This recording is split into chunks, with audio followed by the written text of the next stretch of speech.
নাড়ুর একটি অন্ত্যেষ্টির ছবি আমি আপনাকে দেখাচ্ছি। দেখুন, আমি সাউন্ড যদি থাকে আমি সাউন্ডটাও দেখানোর জন্য বলবো। মৃতদেহের সামনে তামিলদের নাচ, হিন্দুদের রীতি। আমি চ্যালেঞ্জ করে বলতে পারি, তামিলনাড়ুতে গিয়ে আপনারা এই সেকুলারিজম যদি দেখাতে আসেন, আজ গোটা তামিলনাড়ু এক হয়ে যাবে। কংগ্রেস এই সেকুলারিজম যদি দেখাতে আসে, এটা যদি বন্ধ করার কথা বলে, আমি চ্যালেঞ্জ করে বলতে পারি সুকন্যাদি, এই ছবিটা এর বিরোধিতা করতে গেলে গোটা তামিলনাড়ু এক হয়ে যাবে। আপনাদের মতন বাংলার এই এই অর্ধ সেকুলার, পুরো secular, half secular, full back secular কোথায়?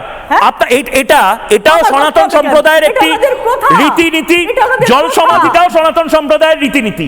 আপনার প্রবলেমটা কোথায়? জল সমাধি নিয়েও অসভ্যতা যখন হচ্ছে, নোংরামো হচ্ছে, এটাকে বন্ধ করা দরকার। মিনমিনে মিডিয়া এটা নিয়ে বিতর্ক করবে না, এটা মুখ বন্ধ করাবে না। এবং আমি আজ শুধুমাত্র ট্রেলার দেখিয়েছি।